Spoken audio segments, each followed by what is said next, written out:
Hi friends, Lori here. I'm here to wrap up my reading for the month of September. Overall, in the month of September, I wound up reading about 24 things. I'm going to wrap up the 12 books I read in the second half of the month, and I'm also going to sort of chat through all of my reading challenges that I am part of. I did the TBR and Beyond reading challenge, which was like school themed. I did the novice reading challenge, which was the Aurelian Path. I finished that, and I also did my TBR and game. So as I'm sort of going through, I will mention all the books that correspond to those challenges, and if any books in my previous reading vlog counted, I will also chat through those. I'll probably do those right now. Before the TBR and Beyond game, I read a friend rec book, was Vox, that I talked about in my previous reading vlog. And I think that's it. And then for my magical readathon, I also read Vox, which was another book that was in that reading vlog, the previous wrap-up that I did. And it was like an adult mystery thriller. Go see my previous reading vlog if you want my thoughts about it, but it was very, very interesting. And then all of my books for my actual reading game came in this month. So let's get into it. Up was actually for the magical readathon, and it was also for one of the TBR and Beyond challenges, and that is Reign of Shadows by Sophie Jordan. For the magical readathon, I had to read a book that's set mostly outdoors. This one is set mostly outdoors. Have to admit, this book wasn't my favorite. I normally like Sophie Jordan's writing. I just really struggled with this book in specific, but it basically followed this girl named Luna, and she is blind, so she can't see. It's ultimately learned why she was blind as the book went on, but she is basically being protected in this tower. It's like a Rapunzel retelling, I think. Yeah, it's like a Rapunzel retelling. And when her place where she's being protected is attacked, she has to go on the run with a boy that she rescued, and it was okay. I would say I gave it like 3 stars, or probably like a 2-star read. I just didn't feel that all connected to the characters, and I just didn't care about the plot, to be honest. So it just didn't really do anything for me. I liked it. It was okay. I might not even read the sequel, to be honest, but I had to read it for the challenge, so that's why I read it, and that's why I finished it. But it was okay, and I only gave it like 2.75 stars. At most, I would give it 3. But it's upsetting because I really do like Sophie Jordan's writing. This book just was not what I was hoping it was going to be. And then the next book that I picked up was an audiobook, and that is Never Seduced a Scot.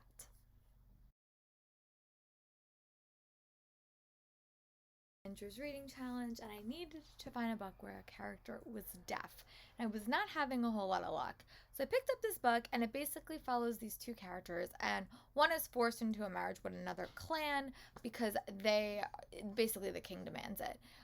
And she is believed to be very, very simple-minded after an accident when she was younger, but really she just can't hear. She's very incredibly smart. She can read lips, but to get out of a marriage that she did not want, she kind of made it seem like she was not as smart and could not follow her along, and that made the husband that she didn't really want not want her. And then she just winds up getting sucked up into this new clan, and it was such a joy to read. I love the romance in this book so much. It was very, very fun. It fulfilled my challenge, but again, I definitely want to read more Scottish Highlander romances because I don't read a lot of those, but it was a delight.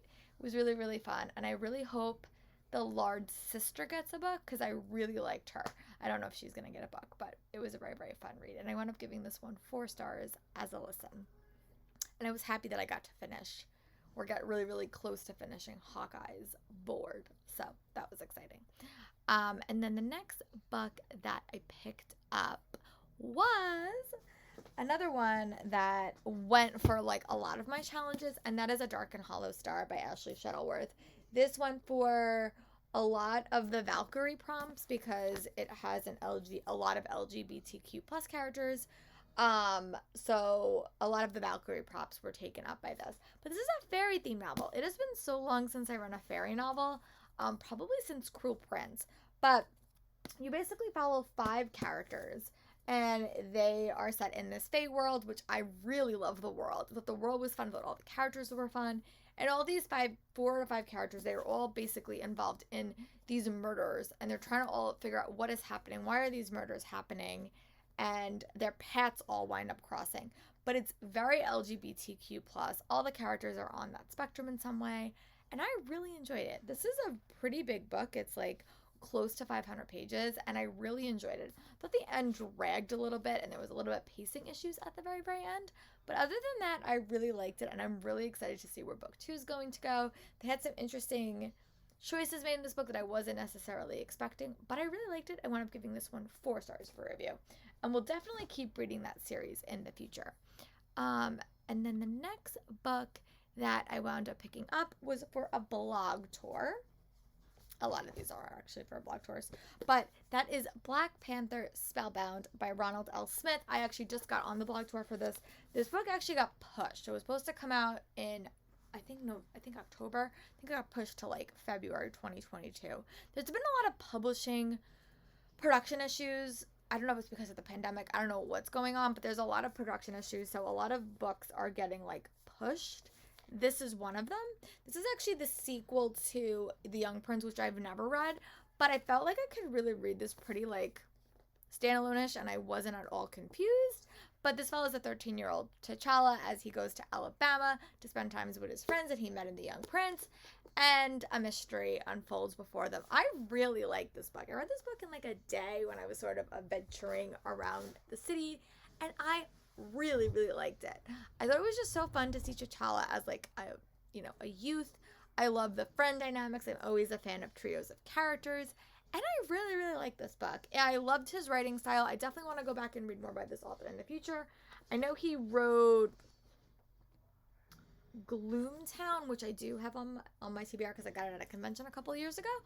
But I like this and gave this 4 stars, and it's definitely one of my favorite middle grade books that I read this month, and I did read quite a few. And this one also did go for a book by a person of color, which I replaced it with Raybearer. That wasn't the plan.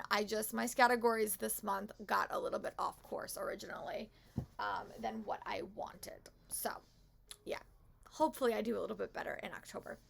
And the next book that I picked up was...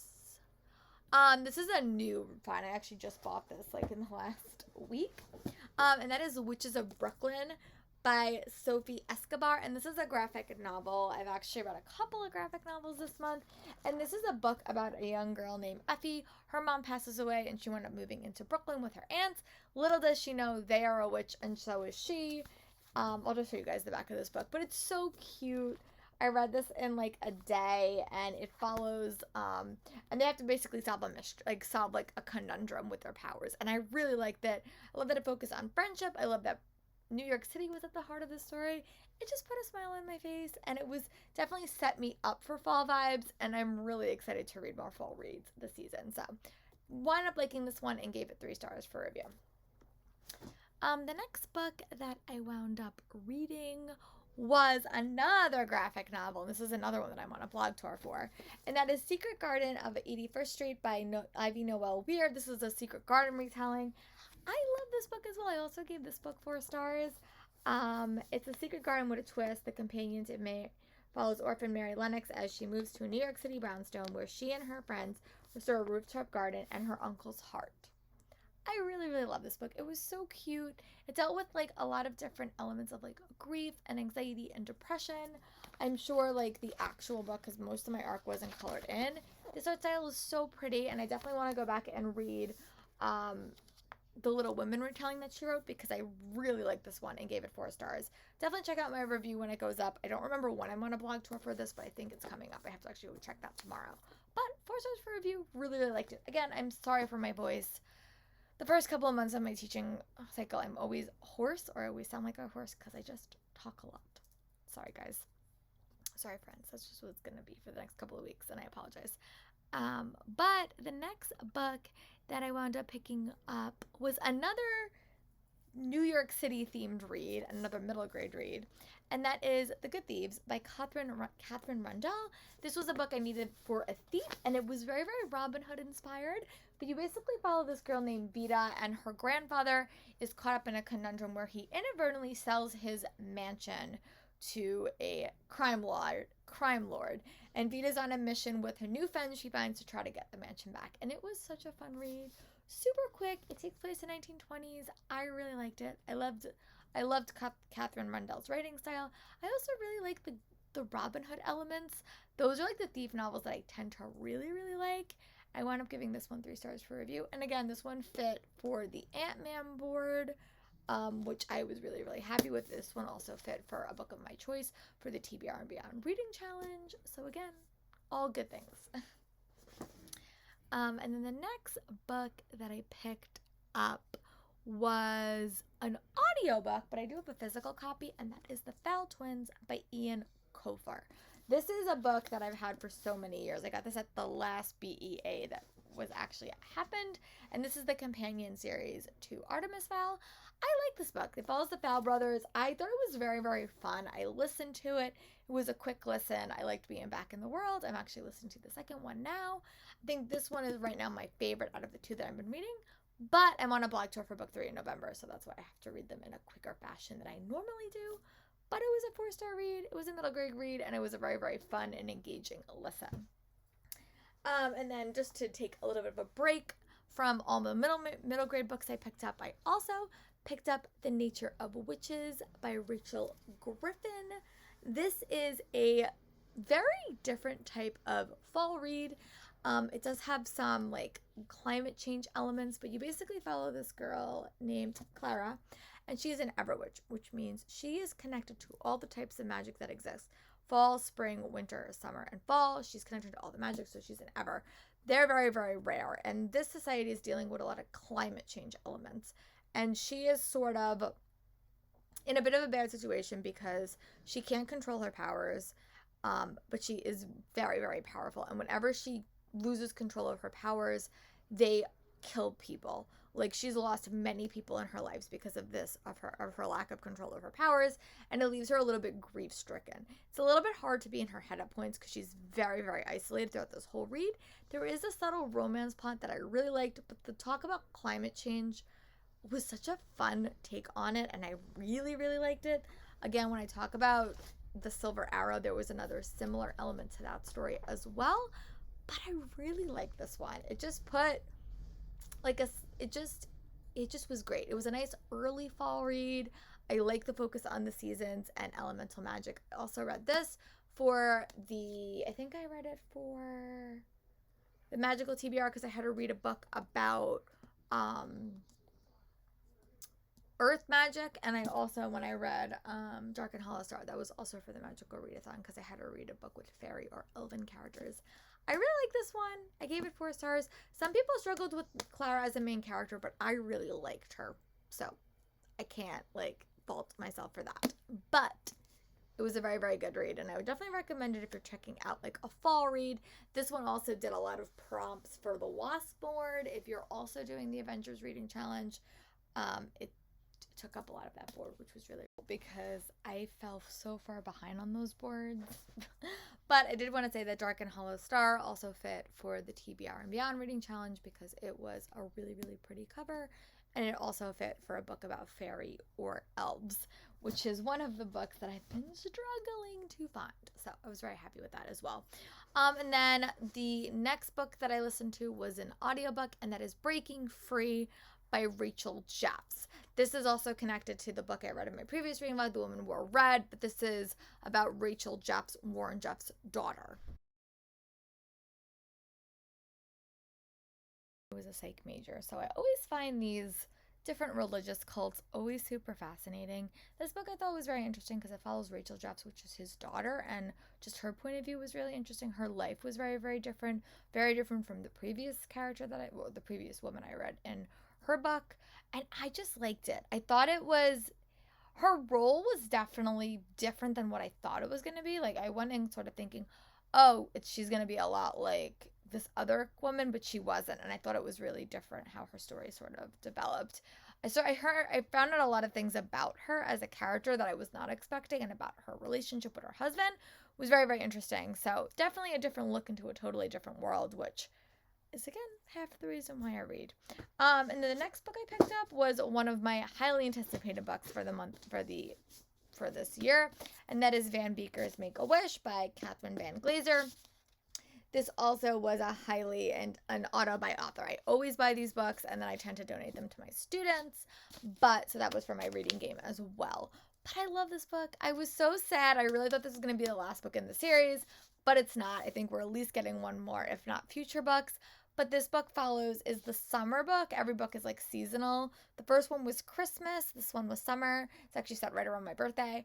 And they're trying to plan this birthday party for their father, but when their father is called away to help a friend, his birthday party sort of falls apart.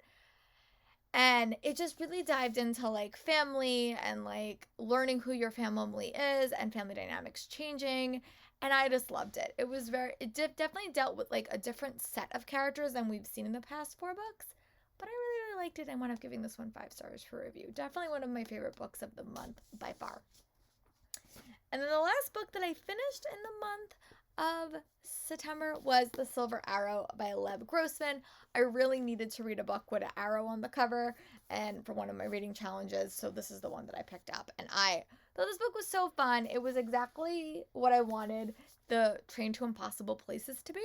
But you basically follow these 2 kids, Kate and her younger brother, Tom. They sort of lead this dull life, and then she sends a letter to an uncle that she's never met saying she wants a birthday present that will shock her, and she gets a train, and this train lets them go across the world, protecting these endangered species animals.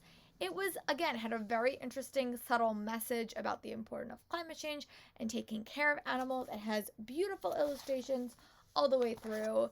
I was okay with the lack of parental involvement in this. I normally like books like the Van Beekers because they have good parental involvement, but this one also gave a lot of agency to the characters, and I always encourage my own students to make their own choices, so this was a good book for that. But overall, I had a pretty good reading month. We are about to head into spooky season, which is definitely my favorite season to pick up books. I will talk to you guys for my next video. Let me know in the comments what are some of your highlight reads for the month of September, and I'll talk to you soon. Bye, friends.